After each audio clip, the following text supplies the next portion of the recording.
Welcome. I'd like to thank the APCMA for inviting me, and also ML for the invitation to visit India for the first time. It was been a great pleasure and a very unique experience. I look forward to coming back.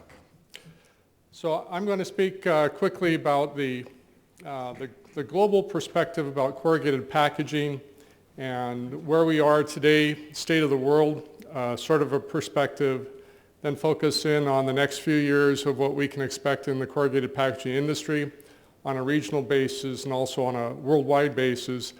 And then I'll focus in on Asia and India in particular. And I was pleased to see that some of the comments earlier reflect, I guess, my same perspective that India has a tremendous amount of opportunity, and especially when you see the per capita production of corrugated packaging in India versus the rest of Asia, you'll see there's a tremendous opportunity here.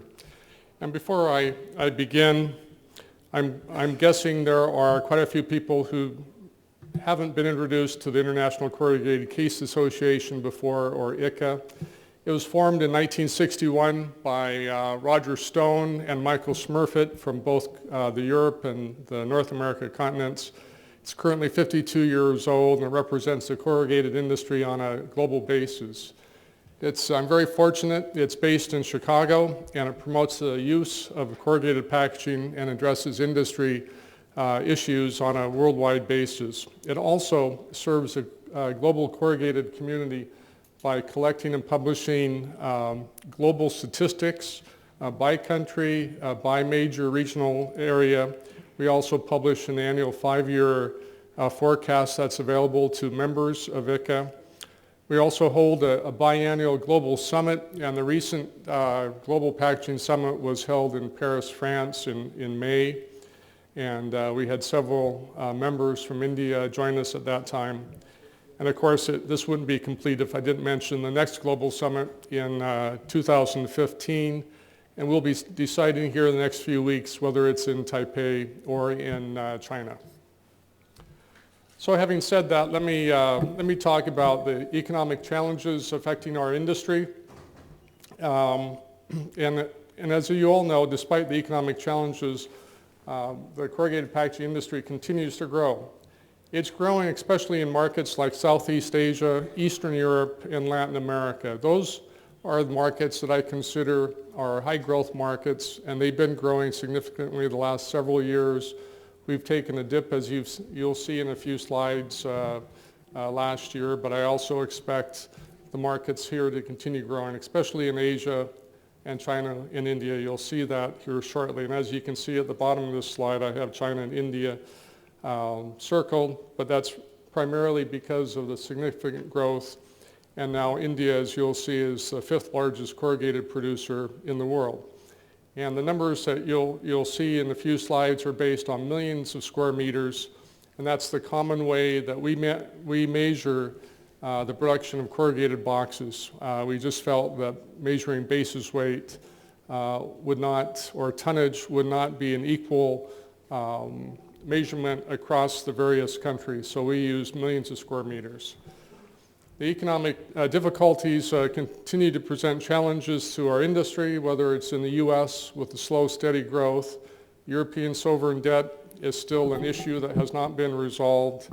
Other developed economies, and I'll say Japan, for example, although they seem to be coming out of it recently, but more importantly, countries like Germany and France and Canada, they're slow or flat, and you'll see some information here. And China and India's economies are also slowing. And of course, the economic machine, or the economy drives the use of corrugated packaging around the world. And one of my key messages here today is, even though India, I wouldn't use the term as isolated, but it is a key player in the world of corrugated packaging.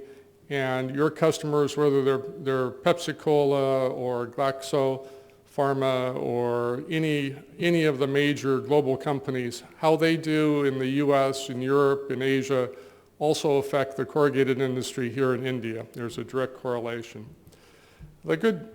Some of the good news is that despite the economic challenges, all of your customers still need corrugated packaging. It protects very well in transit. Graphics can vary from brown boxes, ground transport boxes, to high graphics, retail ready type of packaging, and it certainly promotes and markets products within the box in retail stores.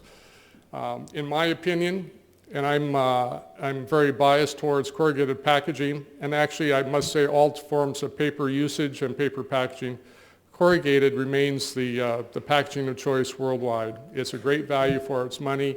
It's recyclable, reusable, renewable, and sustainable, and that's a key message I want to leave here as well.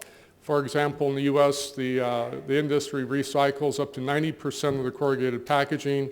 In Europe, it's in the 80% range, and in Japan, it's close to 100.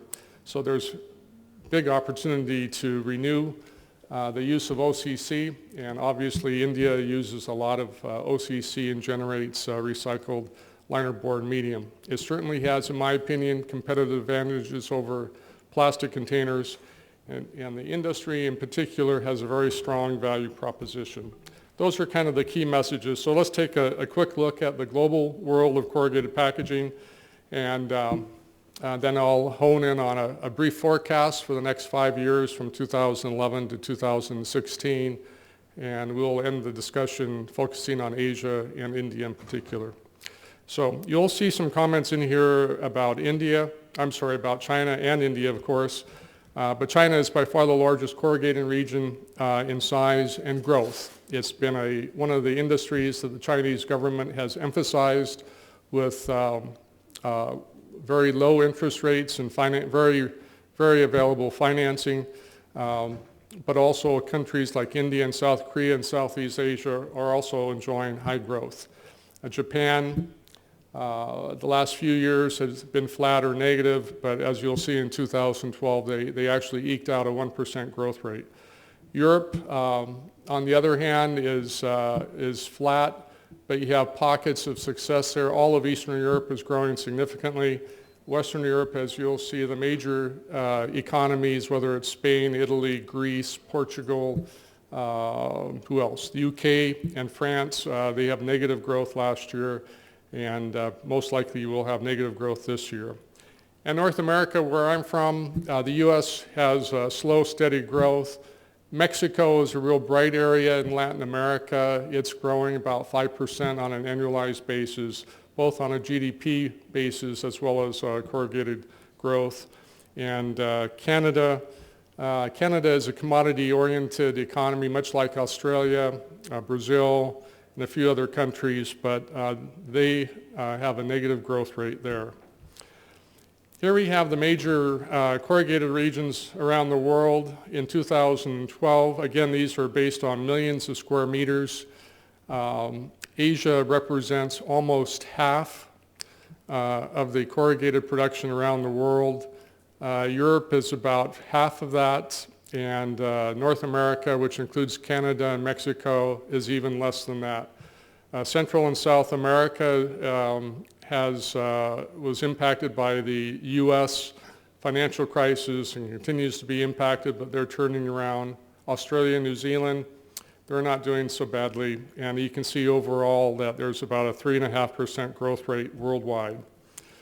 So, on a country profile basis, China is very significant. The top four countries of the world, China, U.S., Japan, and Germany, represent more than 50% of the corrugated production around the world, but it's only China that's really had significant growth rate in 2012. The other countries are more or less flat. And China dominates the high growth countries, both in size and also in the double-digit growth rates that it has enjoyed the last 5 years or so. To put things into perspective, China's size is greater than the rest of the large country volume. You'll see that China represents 54%. The other corrugated countries, US, Japan, and Germany, equals less than that, 46%. So, and as we look at 2012, where the growth has occurred, it's been in China. As you'll see in a few slides, India in particular has a real great potential to become one of the largest corrugated markets based on its size and economic growth. Of course, you have other parts of Southeast Asia, including Indonesia, Vietnam, and Thailand, But all of Asia is growing. I want to keep that first and foremost. Eastern Europe is also growing, and India, as you'll see, also has an opportunity to increase per capita consumption and, of course, per capita production of corrugated packaging. Right, and I was very surprised when I saw the numbers. I'll go through these numbers fairly quickly. 8 countries represent 35% of the world's production. Here they are.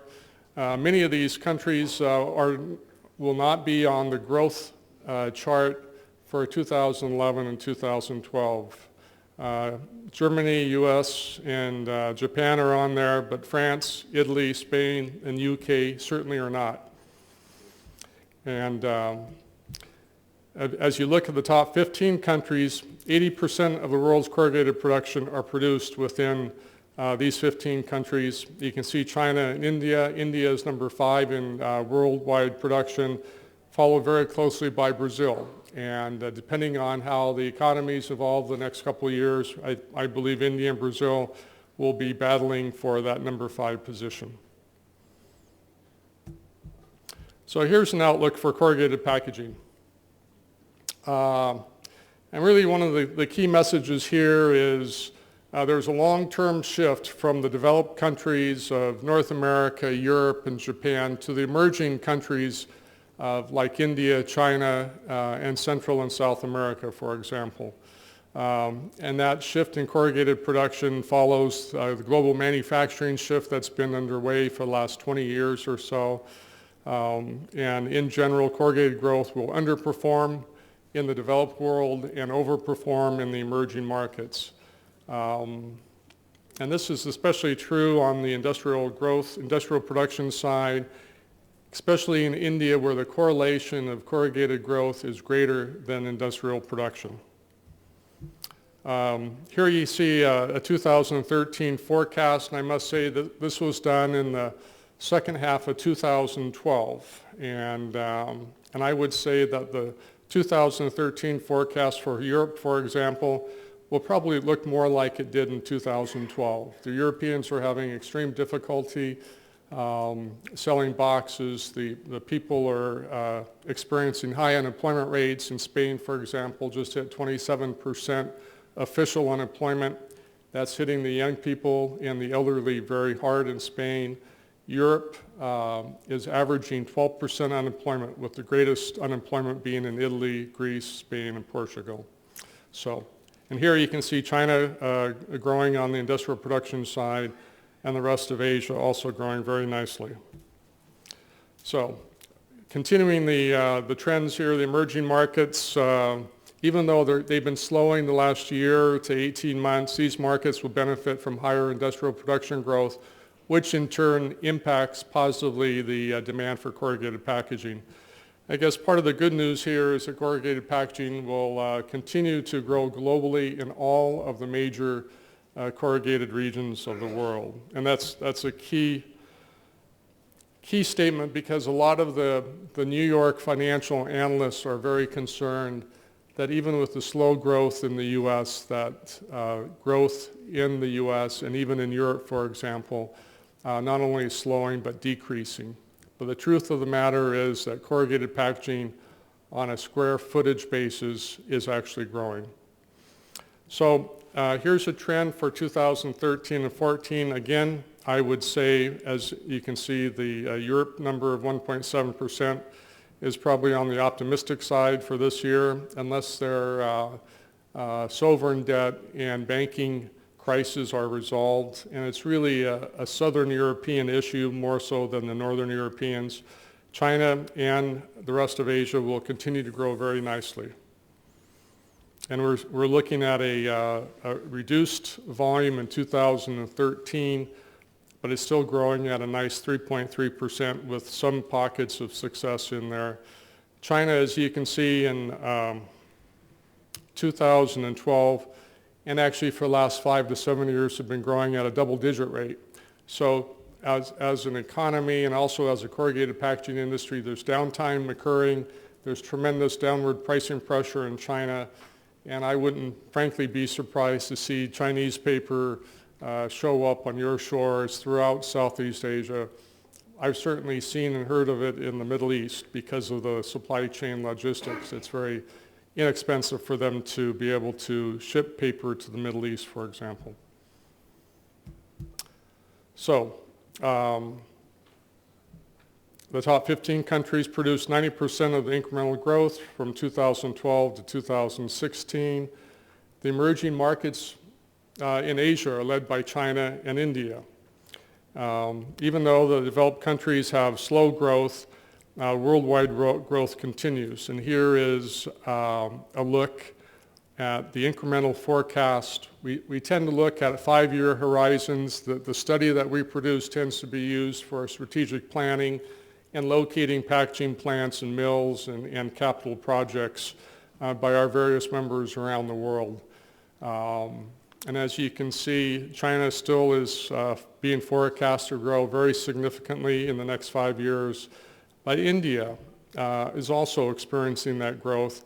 It's second only to China, followed by the U.S. Here's the second half of the 15 countries.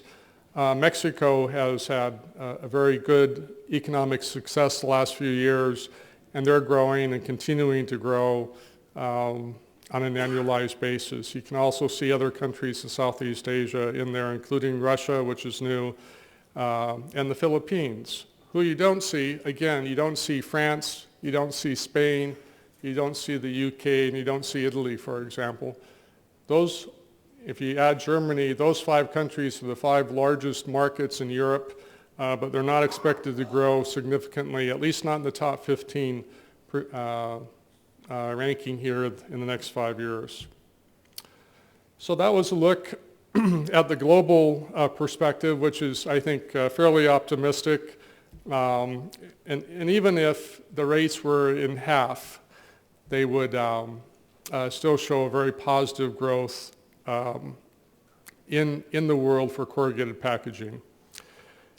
This is something that I think a lot of the developed countries have tended to ignore, especially some of the larger companies. But the point here with this slide and the next slide is that the major corrugated regions, as you can see under the 2016 column, continue to grow from 2011 to 2012. But the market share as a percentage of the growth rate over the last 5 years, or the future 5 years, is falling by roughly 4%. And that 4% is represented in growth, and it's growing significantly in China and Asia, but also in other parts of the world. Pacific Rim, which would be Korea, Taipei, for example, but also Central and South America and parts of Africa and the Middle East. So, and they're gaining that 4% share, with the bulk of that going to China and India. Here's an outlook on a country-by-country basis, again with India being number 2.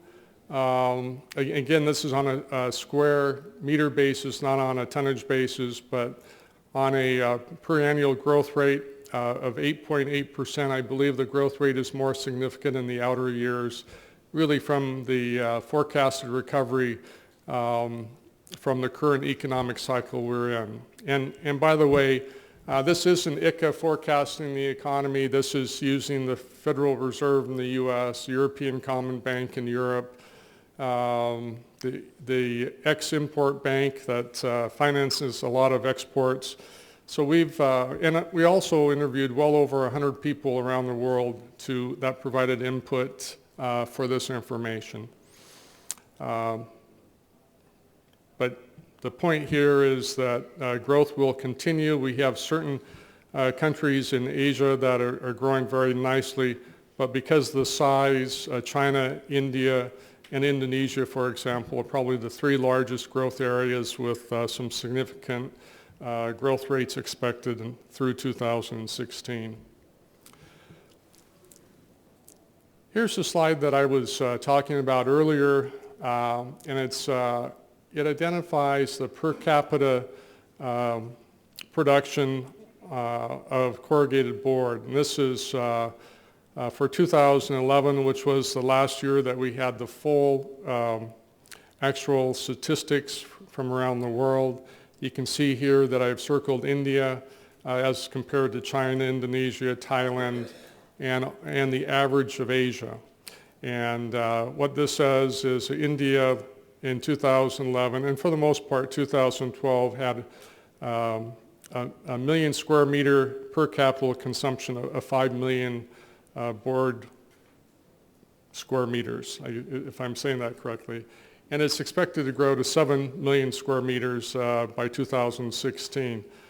But when you compare that to China, Indonesia, and Thailand, for example, or even the average of Asia, there's at least a fourfold opportunity to grow compared to the rest of Asia. And so, in part that says there's tremendous competition here in Asia for corrugated production.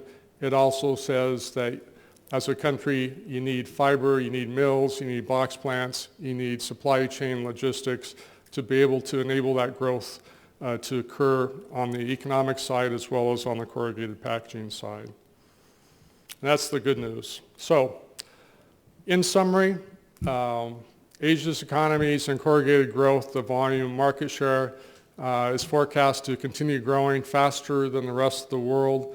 China is the largest corrugated region, and it's forecasted to remain the largest corrugated region around the world.